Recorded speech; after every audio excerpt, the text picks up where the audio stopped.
Rasulullah Shallallahu Alaihi Wasallam telah mengingatkan kepada kita tentang dialektika zaman ini yang sedemikian dahsyat. Tu'radul fitanu alal qulubi kal hasiri audan udan. Fitnah yang ditampakkan oleh Allah di hadapan kolbu dan hati kita masing-masing sedemikian dahsyat, terstruktur, sistematis, dan bahkan sistemik. Itu seperti tikar, rajutan tikar yang sangat tertib, atas, bawah, kiri, kanan. Hampir tidak ada peluang di dalam hidup kita kecuali di situ ada fitnah. Dalam konteks ini kata Rasulullah SAW, hati manusia terbagi menjadi dua. Ada hati yang larut di dalam fitnah itu kemudian menjadi hitam kelam, seperti panci yang terbalik. Kalquz mujakhian, panci yang terbalik, hitam berkerak karena lamanya digunakan di atas bara api. Hati yang seperti ini, inilah yang mengalami disorientasi dan kekacauan di dalam paradigma hidupnya. Tidak lagi mengenal la ya'rifu ma'rufan wala yungkiru mungkaran. Tidak mengetahui mana yang ma'ruf, mana yang mungkar. Yang halal jadi haram, haram jadi halal. Saudara seiman jadi musuh, musuh menjadi saudara dekat, dan seterusnya. Tapi juga ada hati yang kemudian tetap terjaga, konsisten dengan kebeningannya, bersih, putih, dan bening, karena dia bisa menjaga diri dan memproteksi diri dari berbagai penyakit dan ujian itu.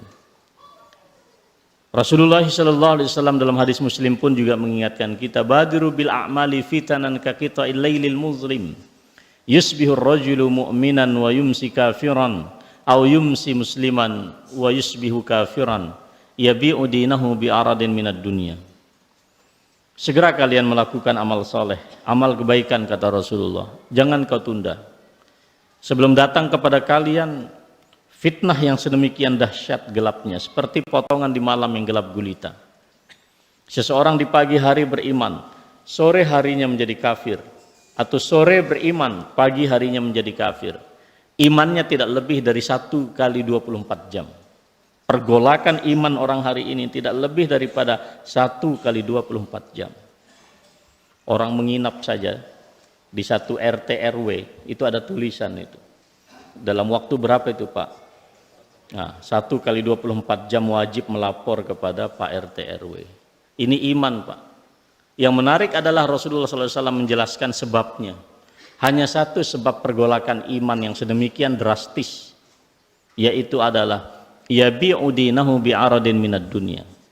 Dia jual agamanya dengan sedikit saja kenikmatan dunia. Inilah yang terjadi hari ini. Apalagi kita di Muhammadiyah. Kita adalah gerakan dakwah amar ma'ruf nahi mungkar, berasaskan pada Al-Quran dan Sunnah untuk mewujudkan masyarakat Islam yang kafah, yang sebenar-benarnya. Kita Muhammadiyah bersendikan pada apa yang disebut dengan tajdid, pada perkara-perkara akidah dan perkara-perkara ibadah yang murni. Kita melakukan pemurnian yang utuh yang disebut dengan purifikasi. Pada perkara-perkara duniawiyah, muamalat duniawiyah, kita melakukan dinamisasi. Tapi hari ini kami pun juga sebagai yang diamanahkan untuk menangani urusan dakwah atau tablik di persyarikatan, mulai kemudian sedang menimbang kemana arah pesawat Republik kita ini akan menuju. Saat ini saja Bapak Ibu sekalian, jelas Allah mengatakan laqad kafarul ladzina qalu innallaha salisu salasa. Allah kok yang ngomong gitu, bukan ketua majelis tarjih. Sungguh telah kafir orang yang mengatakan Allah adalah satu di antara 3 unsur. Yang mengatakan itu siapa? Allah. Innal ladzina kafaru min ahlil kitabi wal musyrikina fi nari jahannam khalidina fiha ulaika hum syarrul bariyah. Orang-orang yang kufur dari ahli kitab, dari orang-orang musyrikin di neraka, Mereka adalah seburuk-buruk makhluk yang hidup di permukaan bumi. Yang mengatakan itu siapa? Allah. Bukan orang Muhammadiyah, bukan majelis ulama, bukan kita. Tapi apa tuntutan hari ini? Kita tidak boleh sekarang mengatakan kafir kepada mereka. Dilarang. Jadi bapak-bapak, ibu-ibu guru yang mengajarkan al-Islam ke Muhammadiyahan bingung sekarang. Ayatnya ada, tapi fakta sosial politik zaman SBY belum ada. Hari ini mereka bisa saja menggugat dengan tuduhan ujaran kebencian karena Anda mengatakan kafir kepada orang-orang Nasrani. Luar biasa, Pak. Ditambah lagi hari ini kita menghadapi suasana yang tidak juga mudah. Tiba-tiba Mahkamah Konstitusi memutuskan bahwa masyarakat yang hidup dengan tradisi animisme, dinamisme,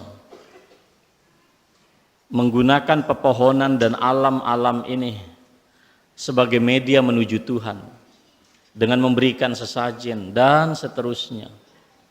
Kalau di laptop saya lengkap sebetulnya kalau saya tunjukkan. Sekarang pun juga mereka secara senyap melakukan gugatan ke Mahkamah Konstitusi dan Mahkamah Konstitusi kemudian memberikan satu putusan yang sangat menyesatkan di mana mereka dilegalkan hak konstitusionalnya untuk menyatakan keyakinan itu diakui oleh negara.